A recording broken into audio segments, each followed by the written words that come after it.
On Christmas Eve, my husband collapsed. My son pushed me away. "Stop. You're just a housewife. You'll kill him." My daughter-in-law nodded. "You can't even bake properly. Don't try to be a hero."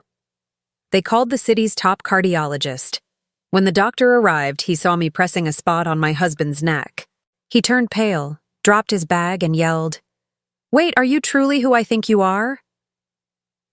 They immediately froze when they discovered who the housewife truly was. I'm glad to have you here.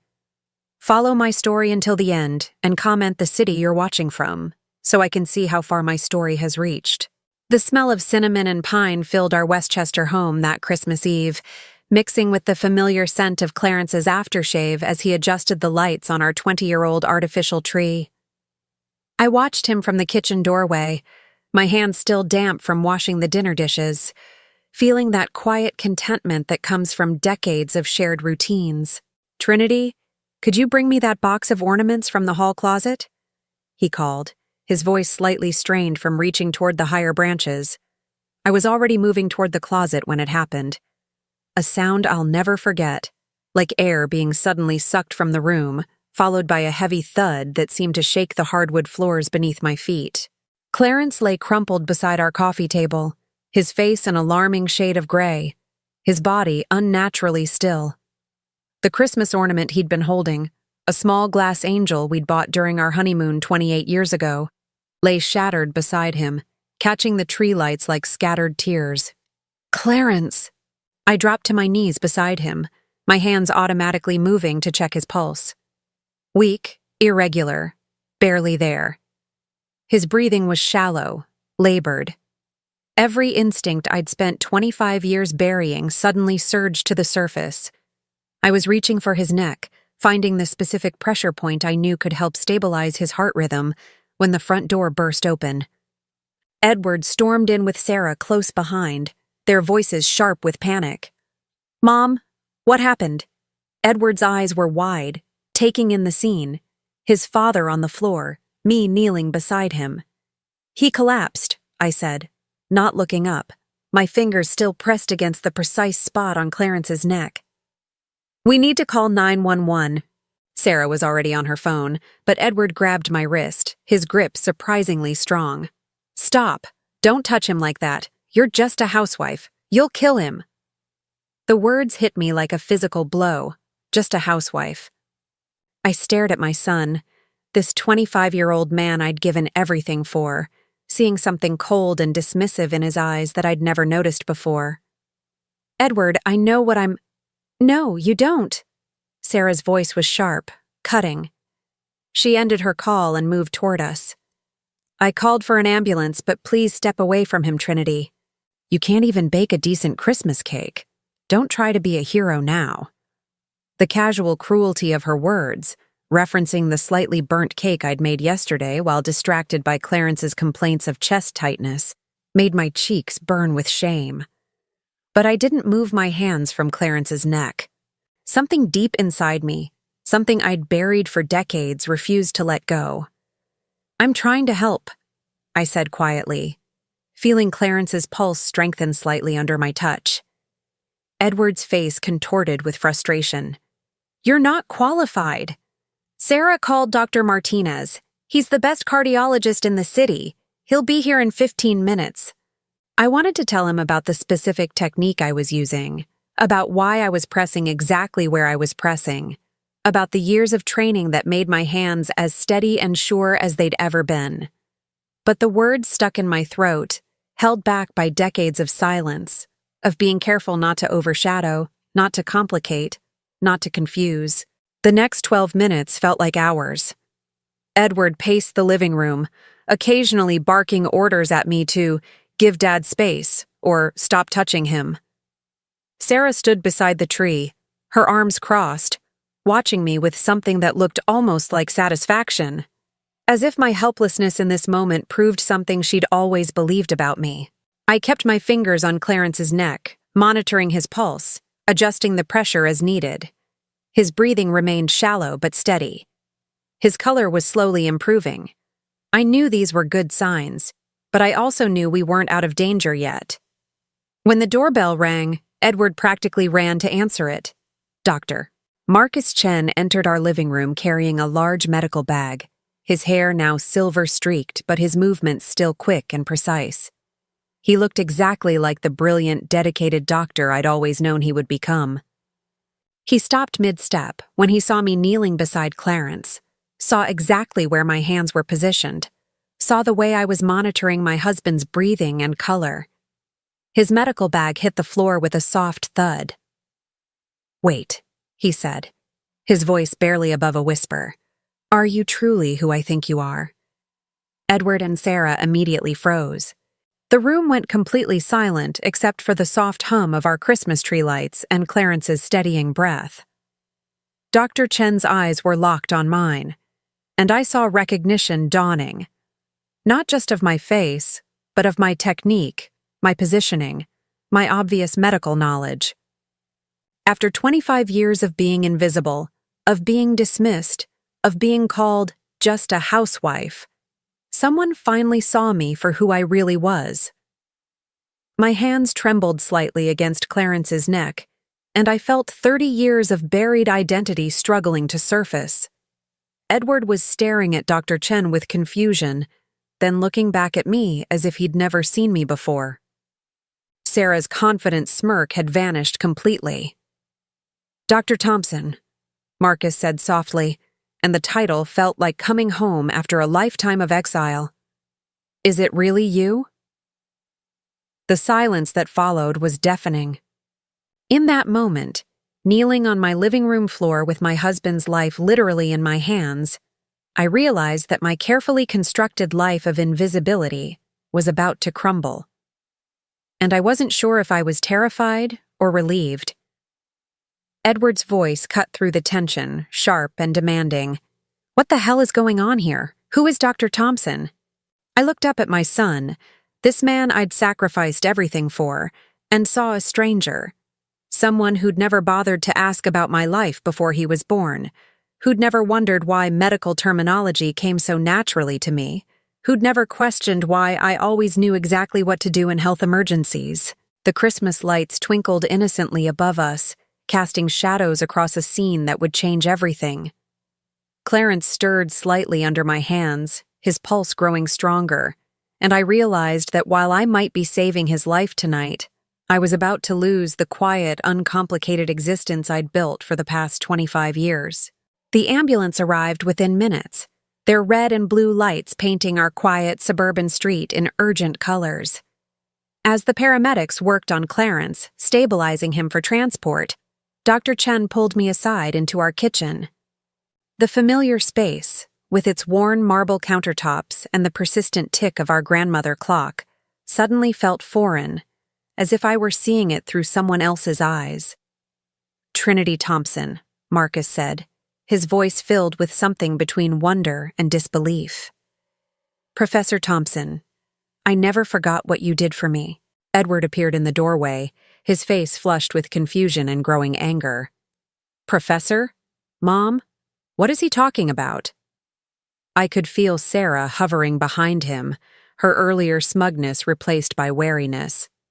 The comfortable narrative they'd built about me, the simple housewife who couldn't even manage a Christmas cake properly, was beginning to crack. "Your mother, Dr. Chen said, turning to face Edward, was the most brilliant professor I ever had at Columbia Medical School. She literally saved my career." The words hung in the air like smoke. Edward's mouth opened, then closed, then opened again. "That's impossible. Mom was never a professor. She's always been a housewife," I finished quietly. "Yes, I know what I've always been to you." Dr. Chen's expression softened as he looked at me. "You taught advanced cardiology and research methods, 1993 through 1998. You were the youngest female professor to receive tenure in the department's history." I felt exposed, as if 25 years of careful camouflage had been stripped away in an instant. Sarah pushed past Edward, her eyes narrow. "This is ridiculous. Trinity barely finished high school." "Actually," Dr. Chen said, his voice gaining strength, Dr. Thompson graduated summa cum laude from Harvard Medical School in 1989. She completed her residency in cardiology at Massachusetts General Hospital and published 12 groundbreaking papers on pediatric heart surgery before she was 30. The silence that followed was different from the earlier quiet of medical emergency. This was the silence of a world shifting on its axis, of long-held beliefs crumbling into dust. Edward slumped against the kitchen door frame. "Why didn't you ever tell me?" The question cut deeper than his earlier dismissal. How could I explain 25 years of silence? How could I tell him that I'd buried the most important part of myself so completely that sometimes I forgot she ever existed? "Because," I said slowly, "you needed a mother, not a doctor." "Doctor." Chen stepped forward, his eyes bright with memory. "Edward, your mother didn't just teach medicine. She transformed lives. When I started medical school, everyone thought I was hopeless. The other professors, my classmates, even the administration suggested I consider switching majors." "Why?" Sarah asked, despite herself. "I'm autistic," Dr. Chen said simply. "In the early 1990s, there wasn't much understanding or accommodation for people like me. I had trouble with social interactions, with reading facial expressions, with understanding the unspoken rules of medical hierarchy. I was brilliant with the science, but I couldn't navigate the human elements." He paused, his gaze returning to me. "Everyone gave up on me except Professor Thompson. She saw past my social awkwardness to my potential. She spent countless hours teaching me not just medicine, but how to connect with patients, how to work with colleagues, how to survive in a profession that seemed designed to exclude people like me." I remembered those sessions so clearly. Marcus sitting in my office after hours, his shoulders tense with frustration, his brilliant mind trapped behind social barriers that seemed insurmountable. I'd seen something in him that others missed, a capacity for empathy that ran deeper than conventional social skills, a dedication to healing that was pure and uncompromising. "She didn't just teach me," Dr. Chen continued. "She protected me. When other faculty members tried to have me dismissed, she fought for me. When students mocked me, she created safe spaces for me to learn. When I doubted myself, she reminded me why I wanted to become a doctor in the first place." Edward was staring at me as if I were a stranger. "You never mentioned any of this. Not once in 25 years. "You never asked," I said, the words slipping out before I could stop them. The truth of it settled over us like dust.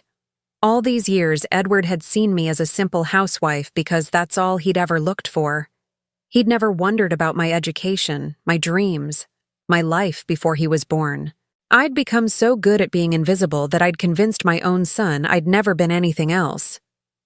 Sarah's voice cut through the moment, sharp with defensive anger. "Well, if you were so brilliant, why did you give it all up? Why become a housewife if you were some hotshot professor?" Dr. Chen and I exchanged a glance. He didn't know the whole story. Couldn't know about Edward's condition, about the choice I'd been forced to make. But I could see in his eyes that he understood there was more to tell. "Sometimes," I said carefully, "we make sacrifices for the people we love." The paramedics called from the living room. They were ready to transport Clarence to the hospital. As we gathered our coats and followed the stretcher outside, Dr. Chen fell into step beside me. "I need to ask," he said quietly, so only I could hear. "That technique you were using on Clarence's neck, the carotid pressure point manipulation, that's not something a layperson would know." I glanced ahead at Edward and Sarah, who were climbing into Edward's car. "I may have given up practicing medicine, Marcus, but I never stopped being a doctor." He nodded slowly. "I had a feeling. The way you assessed his condition, the precision of your hand placement, it was textbook perfect. Better than textbook, actually. You saved his life tonight, you know." "We both did," I replied. At the hospital, as Clarence was wheeled into the cardiac unit for observation, Edward finally confronted me directly. "Mom, I need to understand this. If you were really a professor, if you had this whole other life, why didn't you ever tell me? Why let me think you were just a housewife? I finished. Just someone who burned Christmas cakes and couldn't be trusted in a medical emergency. He had the grace to look ashamed. I didn't mean— Yes, you did, I said gently. And maybe that's my fault. Maybe I let you think it for so long that you forgot to see anything else. Dr. Chen joined us in the waiting area, having finished his examination of Clarence. He's stable. The quick intervention prevented any serious damage. He'll make a full recovery. Edward looked between Dr. Chen and me. The quick intervention? You mean what Mom did? Exactly what your mother did, Dr. Chen confirmed.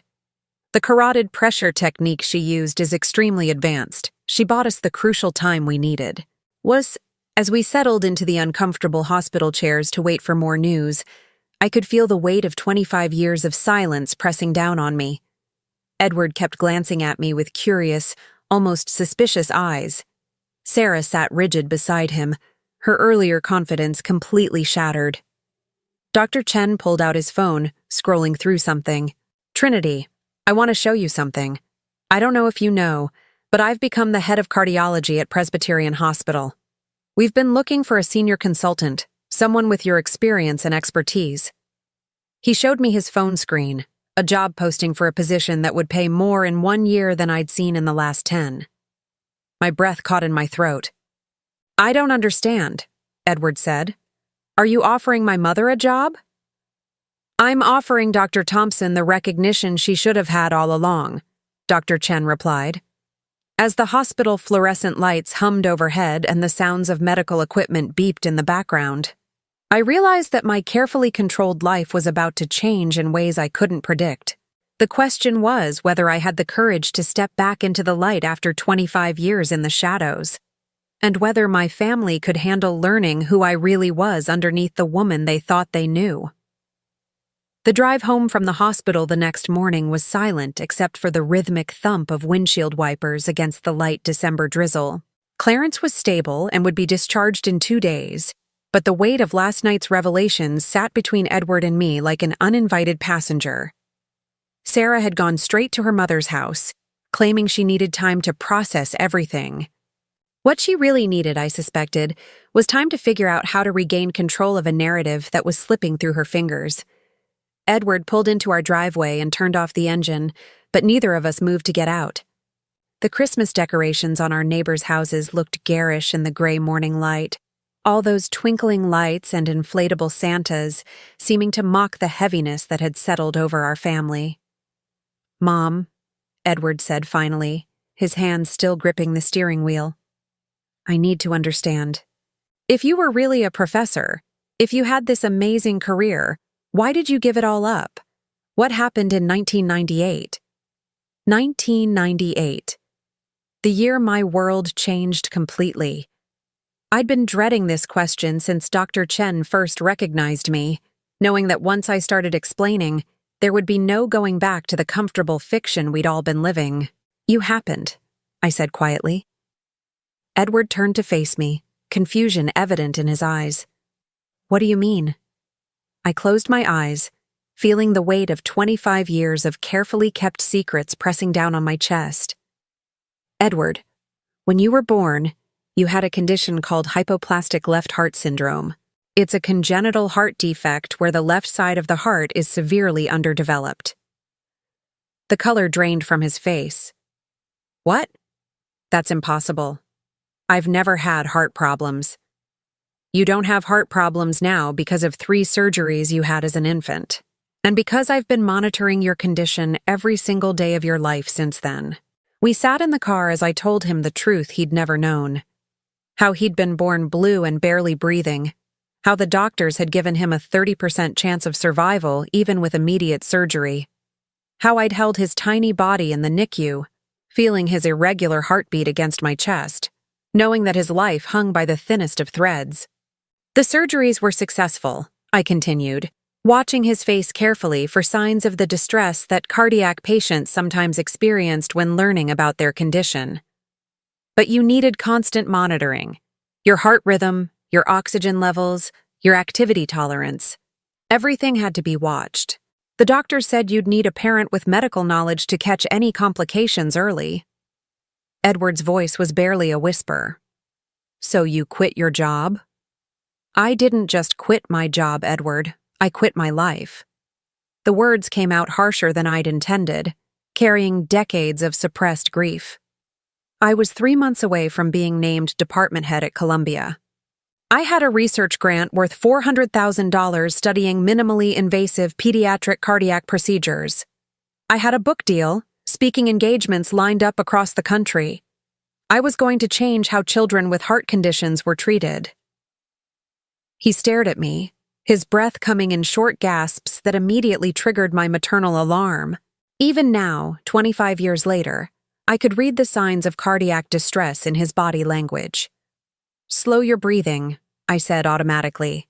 In through your nose, out through your mouth. Count to 4 on each exhale. He followed my instructions without question, the way he had 1,000 times before during childhood episodes he'd never understood were cardiac-related. As his breathing normalized, I could see him starting to piece together memories he'd never fully examined. Those times when I was little, he said slowly. When you'd make me rest in the middle of playing. When you'd check my pulse when you thought I wasn't looking. When you'd wake up in the night and come into my room. You were born with one functional ventricle, Edward. Even after the surgeries, your heart had to work 3 times as hard as a normal heart. Every fever could have triggered arrhythmia. Every playground fall could have disrupted your surgical repairs. Every growth spurt changed your cardiac output. I watched him process this, seeing the child I'd protected so carefully now, understanding the scope of that protection for the first time. But I played sports in high school, he protested. I ran track. I played basketball. Because I monitored your heart rate during every practice, charted your recovery times, adjusted your training schedule to account for your cardiac load. Do you remember how I always showed up early to pick you up? How I always had those energy drinks waiting for you? His eyes widened. Those weren't energy drinks. Electrolyte solutions specifically formulated for cardiac patients. And those vitamins I made you take every morning were actually ACE inhibitors and beta blockers. Dosages I calculated based on your weight and cardiac function. Edward got out of the car abruptly and started walking toward the house, then stopped in the middle of our front walkway.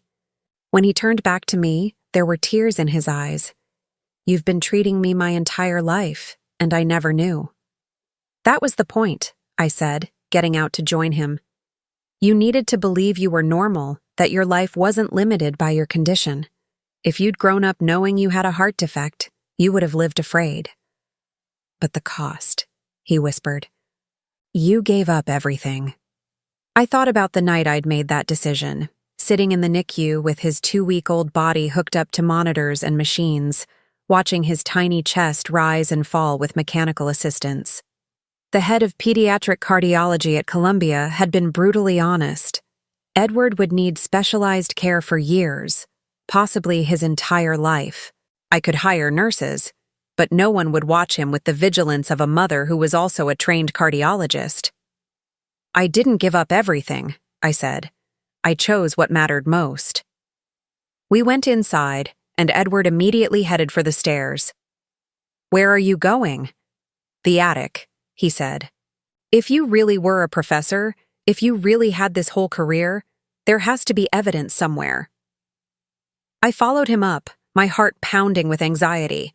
I'd stored everything from my previous life in boxes in the far corner of the attic, under old Christmas decorations and forgotten furniture.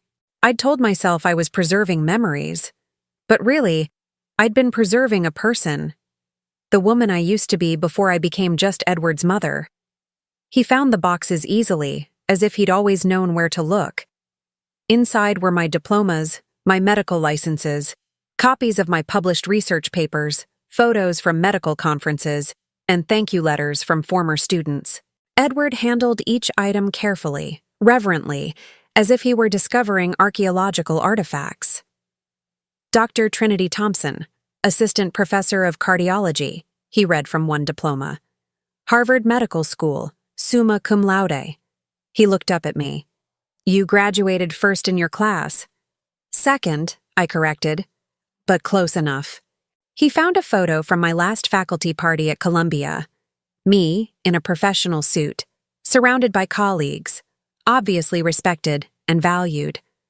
The woman in that photo looked confident, accomplished, fulfilled. She looked nothing like the tired housewife who'd been dismissed in her own living room just 24 hours ago. This research paper, Edward said, holding up a journal article I'd published in 1997. It's about surgical techniques for infants with hypoplastic left heart syndrome. My throat tightened. I was working on that when you were born. All my research suddenly became very personal. Edward sat heavily on an old trunk, my professional life spread around him like fragments of a shattered mirror. How many surgeries did I have? 3 major ones in your first year, then several smaller procedures to adjust the artificial valves as you grew. The last significant surgery was when you were 7. You probably don't remember it. I told you it was to fix a hernia. I remember that, he said slowly. You stayed in the hospital with me for a week. You never left my side. I was monitoring your recovery personally. The surgical team was excellent, but I knew your case history better than anyone. Edward picked up another photo, this one of me receiving an award for excellence in teaching. How much money did you lose by quitting? I'd never calculated it precisely, but the number was staggering. My salary was about $80,000 a year in 1998. With the research grants, speaking fees, and consulting work, I was probably making close to $120,000 annually. Over 25 years, Edward said, doing the math. That's millions of dollars. Money I never needed, I said firmly. You were more important than any career, any recognition, any amount of financial success. But even as I said it, I could feel the weight of those lost years pressing down on me. The research I never completed, the students I never taught, the lives I might have saved if I'd continued developing new surgical techniques. I'd made the right choice for Edward, but it had cost me more than just money. It had cost me my identity, my purpose, my sense of self-worth. Edward was quiet for a long time, sifting through the evidence of who I used to be. Finally, he looked up at me with something I'd never seen in his eyes before. Respect mixed with guilt and a kind of awe that made my chest tighten with emotion. Mom, he said, his voice thick with emotion. I owe you an apology that I don't think I can ever make adequately. Before I could respond, we heard Sarah's voice downstairs, sharp and angry, calling Edward's name. She'd returned, and from the tone of her voice, she wasn't ready to accept the new reality any more gracefully than she'd handled the revelations at the hospital. We should go down, Edward said, but he made no move to pack up my old life scattered across the attic floor. As we headed downstairs, I realized that opening these boxes had done more than just reveal my past to Edward. It had reminded me of who I used to be underneath all the years of quiet sacrifice. And for the first time in 25 years, I wasn't sure I was ready to pack that woman away again. Sarah stood in our living room with her arms crossed, her perfectly styled blonde hair catching the afternoon light filtering through our front windows. She'd changed clothes since leaving the hospital. Gone was the casual sweater she'd worn yesterday, replaced by a designer outfit that probably cost more than our monthly grocery budget. Everything about her posture screamed defensive aggression. Edward, we need to talk, she said, barely glancing at me. Privately. No, Edward said, surprising both of us. Whatever you have to say can be said in front of Mom. Sarah's carefully controlled expression flickered. This is about our future, our family plans. Your mother doesn't need to be involved in everything. The casual dismissal, your mother doesn't need to be involved, hit me like a familiar slap. How many times over the years had Sarah made similar comments, subtly excluding me from decisions about my own son's life? Actually, Edward said, settling into his father's armchair, I think she's been more involved in my life than I ever realized. Sarah's eyes narrowed. What's that supposed to mean? Edward looked at me, then back at his wife. Did you know I had heart surgery as a baby? What? No, that's ridiculous. You've never had heart problems. Sarah laughed, but there was an edge to it. Edward, you're being dramatic. 3 major surgeries before I was 1 year old, Edward continued.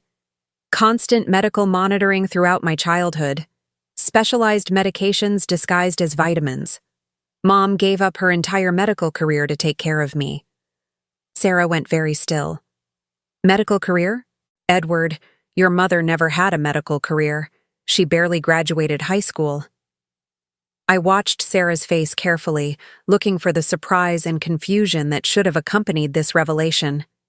Instead, I saw something else, a brief flicker of panic, quickly suppressed. She was a professor at Columbia Medical School, Edward said.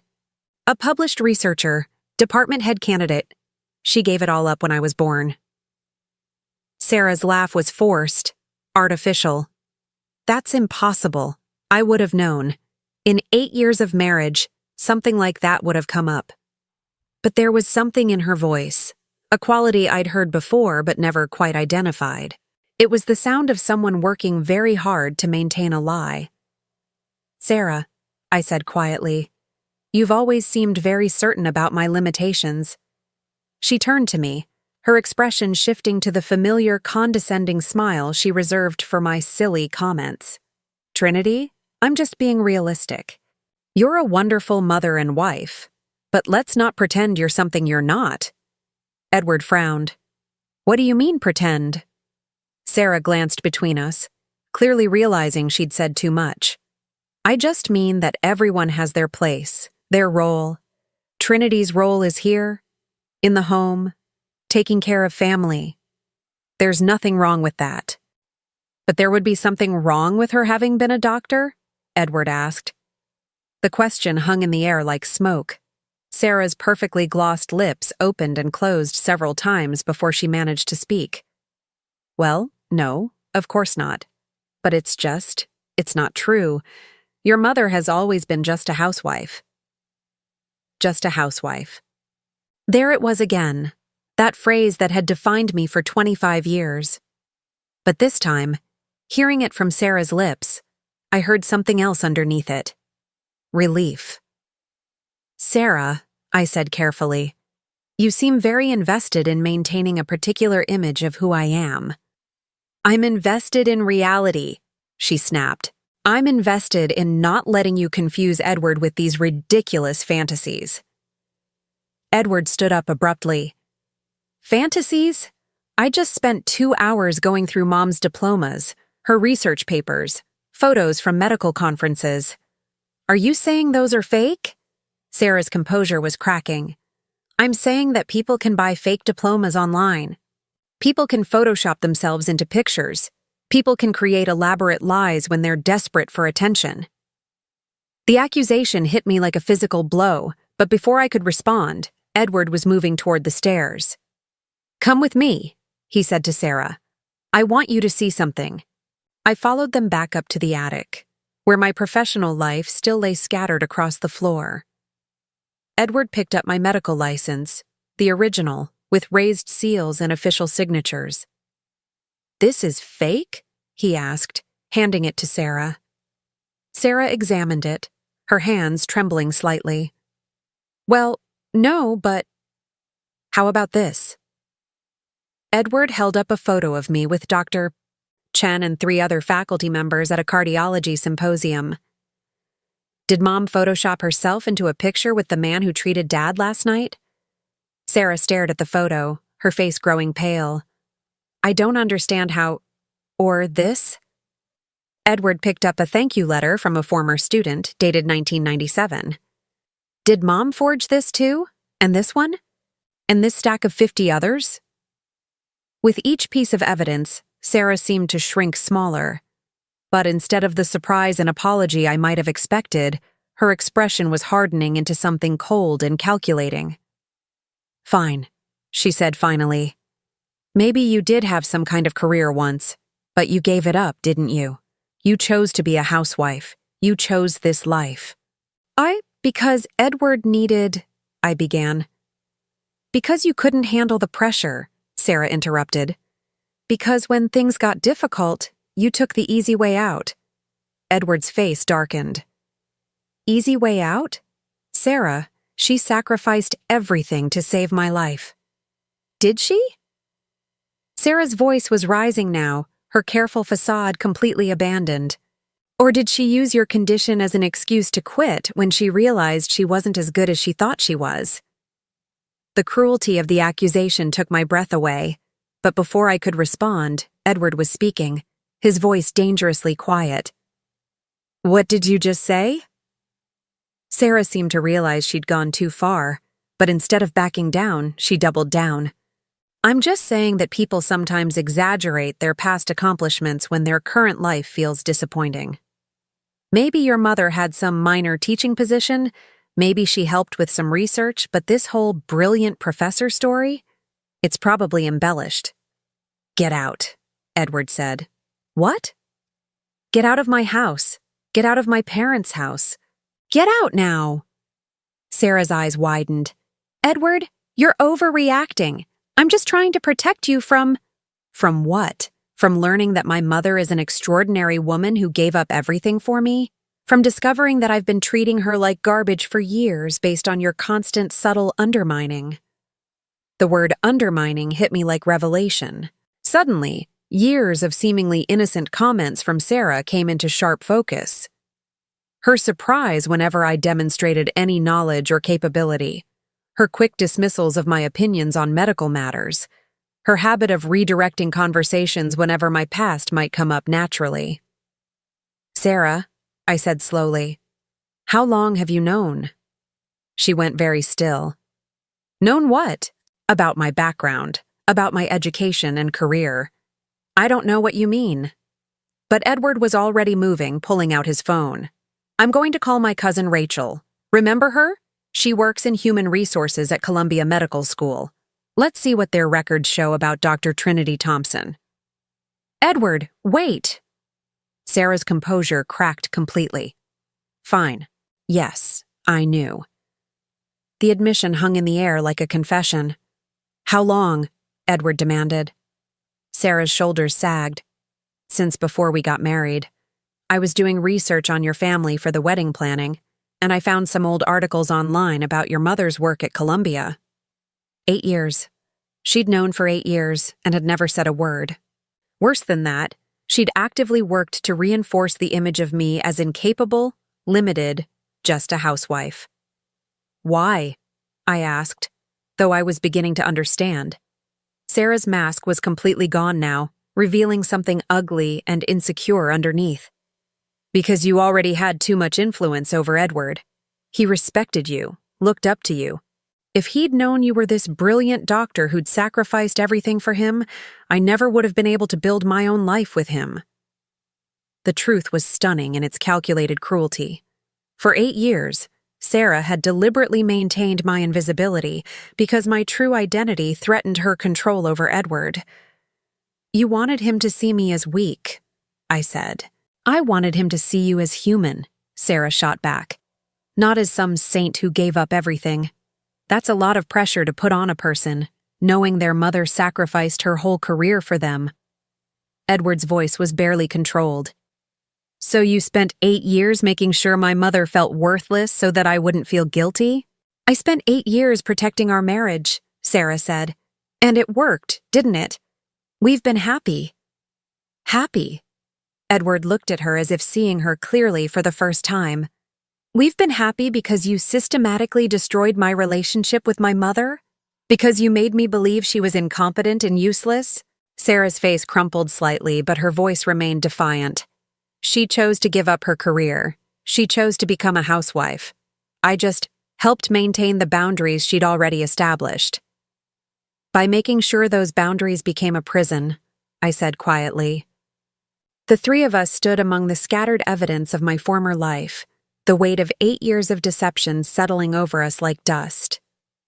I thought about all the times Sarah had discouraged Edward from asking about my thoughts on medical news, all the times she'd redirected conversations when my knowledge might have shone through, all the times she'd reinforced the image of me as simple, limited, just a housewife. I need you to leave, Edward said to Sarah, his voice hollow. I need you to pack your things and go stay somewhere else while I figure out what this means for our marriage. Sarah's eyes filled with tears, the first genuine emotion I'd seen from her. Edward, please. I love you. I was just trying to protect what we had. By destroying my relationship with my mother, Edward said. By making me complicit in treating her like she was worthless for 8 years.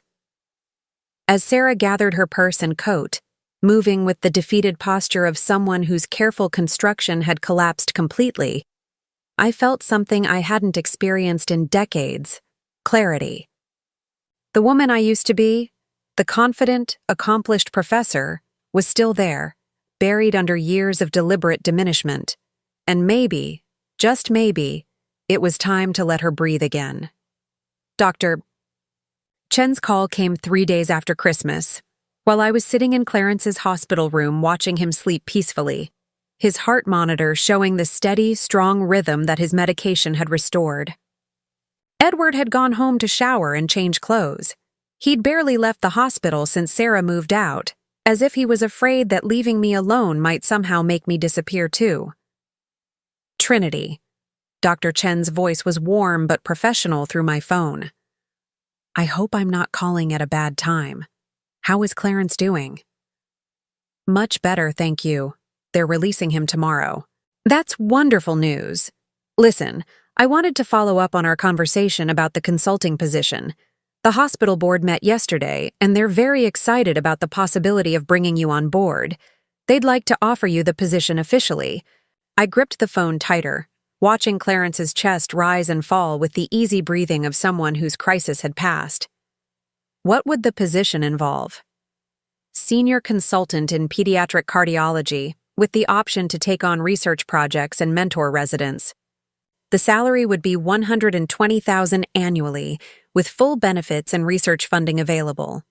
You'd have your own office, your own staff, and complete autonomy over your caseload. $120,000. More money than I'd seen in 25 years combined. But more than that, it was recognition, purpose, the chance to use the knowledge I'd spent decades keeping hidden. There's one more thing, Dr. Chen continued. We have a case that specifically requires your expertise. A 3-month-old girl with hypoplastic left heart syndrome, very similar to Edward's case. The parents are struggling with the decision about surgery versus palliative care. Your experience, both professional and personal, could make the difference in saving this child's life. My throat tightened. Another baby facing the same crisis Edward had faced. Another family torn apart by impossible choices. When would you need an answer? The board would like to make the announcement next week. Trinity, this isn't charity. We need you. Your research on minimally invasive techniques is still being cited in current literature. You have insights that no one else in the field possesses. After I hung up, I sat in the quiet hospital room, listening to the soft beep of Clarence's monitors and watching the winter afternoon fade outside the windows. For 25 years, I'd told myself that sacrificing my career was the only choice, the right choice. But now, faced with the possibility of reclaiming that part of myself, I wasn't sure I had the courage to take such a dramatic step. Clarence stirred, opening his eyes and immediately focusing on me with the clarity of someone fully recovered. Who was that on the phone? I told him about Dr. Chen's offer, about the position and the salary and the chance to practice medicine again. Clarence listened without interrupting, his expression thoughtful. What do you want to do? He asked when I finished. I don't know, I admitted. It's been so long since I thought about what I wanted instead of what everyone else needed. Clarence reached for my hand, his fingers warm and steady. Trinity, I've watched you sacrifice everything for this family for 25 years. Maybe it's time you did something for yourself. Before I could respond, Edward appeared in the doorway, coffee in hand and a troubled expression on his face. Mom, we need to talk. Sarah's been calling me nonstop. She wants to come back, wants to work things out. I felt my stomach clench. What did you tell her? That I'm not ready to talk to her yet, but she's not giving up. Edward sat down heavily in the visitor's chair. She keeps saying she was just trying to protect our marriage, that she never meant to hurt you. And what do you think? Clarence asked his son. Edward was quiet for a long moment, staring at his hands. I think she systematically destroyed my relationship with my mother for 8 years, and I'm not sure that's something I can forgive. But, I prompted, hearing the uncertainty in his voice. But we've been married for 8 years. We have a house together, plans for the future. Am I supposed to throw all that away because she made a mistake? I looked at my son, this man who'd spent his entire life not knowing how precarious his existence had been, not understanding the depth of love that had kept him alive. Even now, with the full truth revealed, he was struggling to navigate the complex emotions of betrayal and loyalty. Edward, I said gently, this wasn't a mistake. This was a deliberate, sustained campaign to keep you from knowing who I really was. The question you need to ask yourself is, can you trust someone who worked so hard to manipulate your relationships? Before he could answer, my phone buzzed with a text message. Sarah. Trinity, please call me.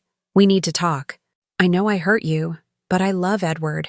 I love this family. There has to be a way to fix this. I showed the message to Edward, who sighed deeply. She's been sending me messages like that all morning. Are you considering reconciliation? Clarence asked. Edward rubbed his temples. I don't know what I'm considering. Everything I thought I knew about my life has been turned upside down in the past week.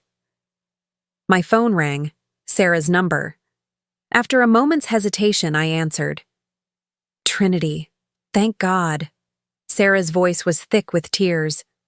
Please, I need to explain. I need you to understand why I did what I did. I understand perfectly, I said. You were threatened by my relationship with Edward, so you made sure he saw me as incompetent and useless. No, that's not...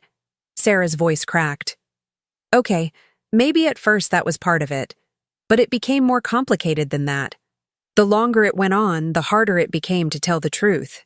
How do you suddenly announce that your mother-in-law is actually a brilliant doctor when you've spent years reinforcing the opposite? You could have stopped reinforcing it, Edward said, having moved close enough to hear the conversation. Edward? Sarah's voice brightened with desperate hope. Sweetheart, please let me come home. Let me explain in person. Sarah, I interjected, there's something you should know. Dr. Chen has offered me a position at Presbyterian Hospital. I'm considering accepting it. The silence on the other end of the line was deafening. What kind of position? Sarah finally asked, her voice carefully controlled. Senior consultant in pediatric cardiology, $120,000 a year. Another silence, this one longer and more ominous. Trinity, Sarah said, and I could hear her struggling to keep her tone reasonable.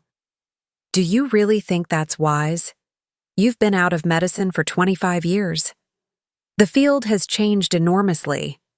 You'd be setting yourself up for failure and embarrassment. Actually, Edward said, his voice hard, Mom has been practicing medicine every day for 25 years. She's been managing my cardiac condition with more skill than most cardiologists. But in a real hospital setting, with real responsibilities. Sarah, I interrupted, feeling a surge of the confidence I'd buried for decades. I graduated second in my class from Harvard Medical School. I published groundbreaking research that's still being cited today. I successfully managed a complex pediatric cardiac case for 25 years, without a single major complication. I think I can handle a consulting position. But what about Edward? Sarah's voice became shrill. What about Clarence? What about your family responsibilities? The question hung in the air like an accusation. It was the same argument that had convinced me to give up everything 25 years ago. Family came first. Personal ambitions were selfish. A good mother and wife sacrificed everything for others.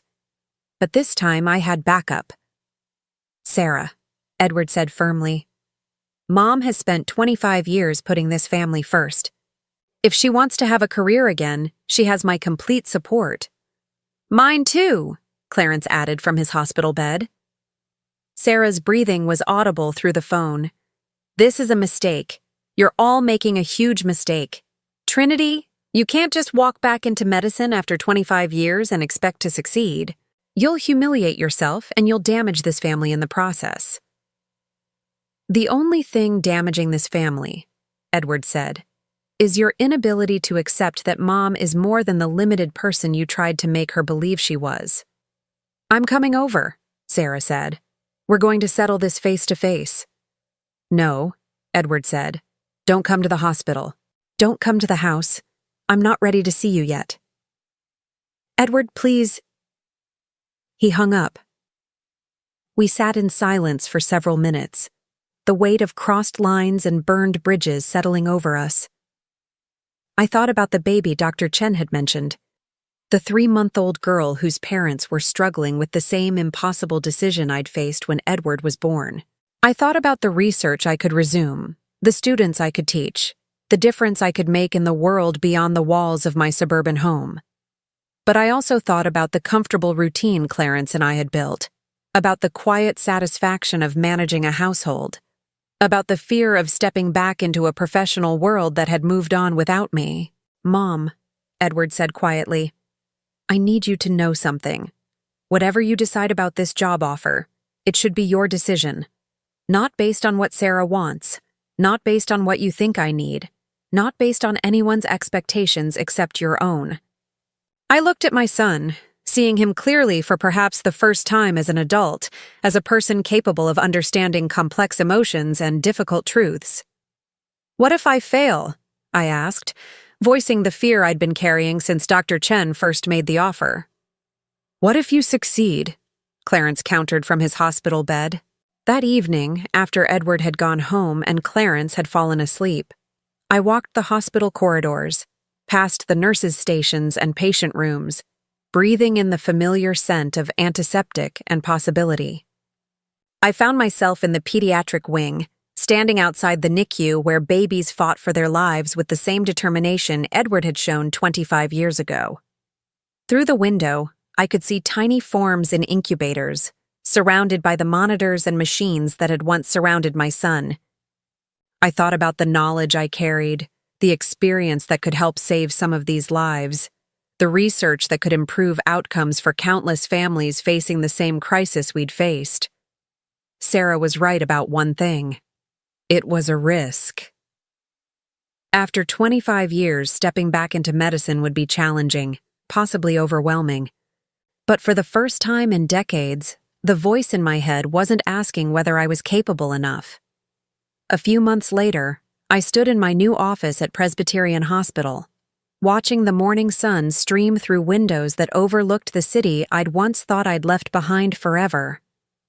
My white coat hung on the back of my chair, freshly pressed and bearing the embroidered name Dr. Trinity Thompson, Senior Consultant, Pediatric Cardiology. After 25 years, seeing my title in professional stitching still made my heart race with a mixture of pride and disbelief. The transition back to medicine hadn't been easy. The technology had advanced dramatically, treatment protocols had evolved, and I'd spent the first month feeling like I was learning a new language built on a foundation I'd almost forgotten I possessed. But gradually, like muscle memory returning to a dancer, the knowledge had reasserted itself. The steady hands that had once performed complex procedures found their precision again. The analytical mind that had once diagnosed complex cases remembered how to see patterns and symptoms. Most importantly, I'd discovered that 25 years of intensively managing Edward's condition had kept my skills sharper than I'd realized. While I'd been out of formal practice, I'd never stopped being a cardiologist. The soft knock on my office door interrupted my thoughts. Dr. Thompson, your 9 o'clock appointment is here. I smiled at my assistant, Maria, who'd been patient with my sometimes old-fashioned approaches to scheduling and record-keeping. Please send them in. The Johnsons entered my office carrying their 3-month-old daughter, Emma. the baby Dr. Chen had mentioned during that pivotal phone call 6 months ago. Emma had been born with the same condition as Edward, and her parents had been struggling with the decision about surgery for months before finally requesting a consultation with me. Dr. Thompson, Mrs. Johnson said, settling into the chair across from my desk while cradling Emma carefully. Thank you for agreeing to see us. We've been to 4 different specialists, and everyone gives us different advice. I looked at Emma, seeing Edward's tiny face from 25 years ago in her delicate features and slightly blue-tinged skin. The familiar protective instinct surged through me, but this time it was tempered with professional knowledge and emotional distance. Tell me about your concerns, I said, pulling Emma's thick medical file toward me. For the next hour, I walked the Johnsons through the same decision tree I'd navigated when Edward was born. I explained the surgical options, the risks and benefits, the long-term prognosis with and without intervention. But more than medical facts, I shared something no other doctor could, the perspective of someone who'd lived with the consequences of this choice for 25 years.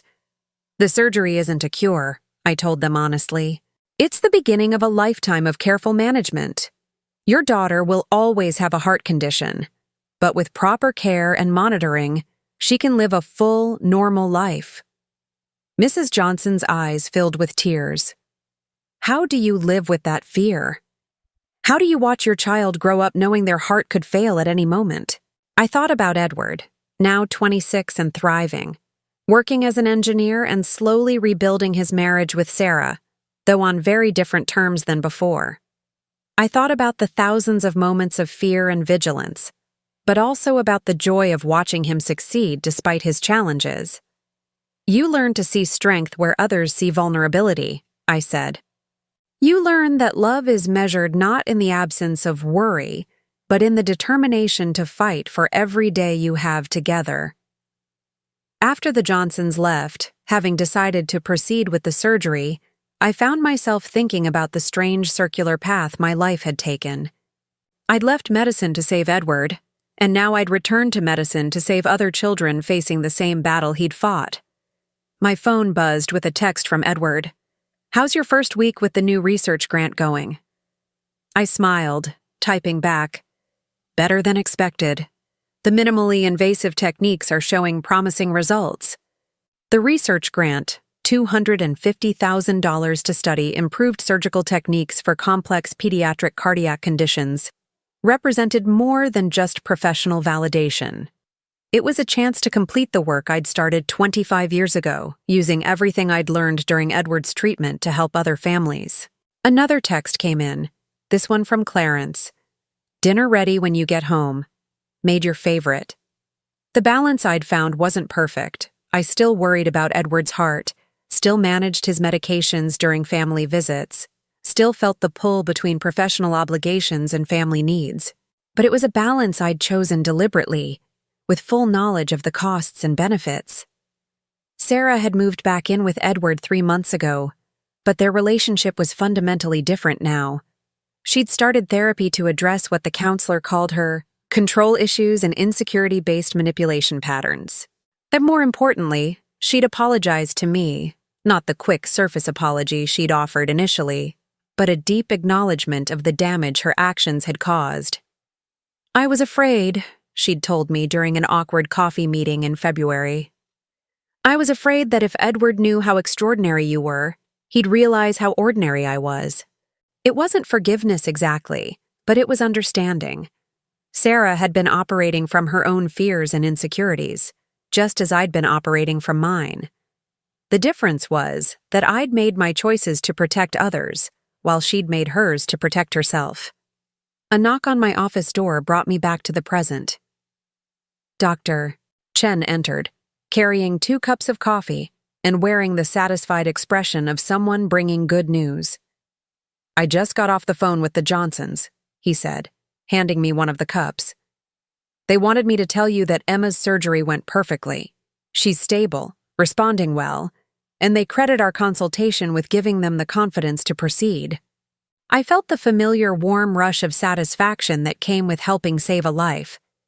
It was a feeling I'd forgotten during my years as a housewife, when success was measured in clean laundry and home-cooked meals rather than beating hearts and healing bodies. Speaking of good news, Dr. Chen continued, the board approved your proposal for the mentorship program. Starting next month, you'll be working directly with medical students who are interested in pediatric cardiology. Teaching again. The prospect filled me with excitement and terror in equal measure. Medical students were brilliant and eager, but they were also demanding and skeptical. Could I command their respect? Could I share my knowledge effectively after so many years away from the classroom? Marcus, I said, can I ask you something? Do you ever wonder what would have happened if you'd given up when everyone was telling you that you weren't suited for medicine? He was quiet for a moment, considering the question seriously. I think about it sometimes, but I also know that I'm a better doctor because of those struggles. The empathy I learned from being dismissed and underestimated makes me better with difficult patients. The determination I developed fighting for my place in medicine makes me fight harder for my patients' lives. He paused, looking at me with the same intense focus he'd had as a struggling student 25 years ago. Trinity, you didn't lose 25 years. You invested them. Everything you learned caring for Edward, every skill you developed managing his condition, every insight you gained from being a medical professional working outside the system, it all made you uniquely qualified for this position. That evening, I drove home through the familiar suburban streets, past the houses where I'd spent 25 years being invisible. But now I saw the neighborhood differently. Instead of a place where I'd been trapped, it was a place where I'd chosen to build a life, where I'd raised a child who was thriving despite enormous challenges, where I'd created something valuable even when others couldn't see its worth. Clarence was in the kitchen when I arrived, stirring something that smelled like the chicken and rice dish he'd been perfecting since his heart attack. Edward was there too, sitting at our old kitchen table with his laptop open, working on some engineering project that required the kind of spatial thinking his surgically repaired heart somehow made possible. How was work, Dr. Thompson? Edward asked with a grin, emphasizing my title the way he'd been doing for months. Not to mock, but to celebrate the return of a part of me he'd never known existed. Satisfying, I said, hanging my coat on the back of my chair and settling into the domestic routine that still anchored my days. I helped a family make a decision about their baby's heart surgery. The same kind Edward had? Clarence asked, not looking up from his stirring. Exactly the same. And because of everything I learned taking care of Edward, I could give them hope along with medical facts. Edward looked up from his laptop. So, my heart condition actually helped you help someone else? Your heart condition taught me more about medicine than any textbook or medical journal ever could, I said. It taught me that healing isn't just about fixing what's broken. It's about living fully, despite what can't be perfectly fixed. As we settled into dinner, I thought about the strange journey that had brought me back to myself. I'd given up everything to save Edward, and in doing so, I'd discovered that the most profound medical knowledge comes not from studying disease, but from loving someone through it. The woman I'd been 25 years ago, the ambitious professor with her research grants and academic accolades, had been accomplished but incomplete. The woman I'd become during those years of invisibility, patient, intuitive, deeply experienced in the day-to-day reality of managing chronic conditions, was equally valuable. Now, for the first time in my adult life, I was both people at once, Dr. Thompson and Edward's mother, researcher and caregiver, professional and family woman. It wasn't perfect balance, but it was authentic balance, built on truth rather than sacrifice, on choice rather than resignation. My phone buzzed with an email from the hospital, a new case consultation, a family seeking guidance about their newborn's complex cardiac condition. 25 years ago, I'd walked away from cases like this to focus on one child. Now, I was walking toward them, bringing everything that experience had taught me. I looked around our kitchen table, at Clarence, whose near-death experience had revealed the strength of our marriage, at Edward, whose lifelong health challenges had made him compassionate and resilient. At the space where Sarah would soon sit again, working to rebuild relationships on a foundation of honesty rather than control. Now I'm curious about you who listened to my story. What would you do if you were in my place? Have you ever been through something similar? Comment below. And meanwhile, I'm leaving on the final screen 2 other stories that are channel favorites, and they will definitely surprise you. Thank you for watching until here.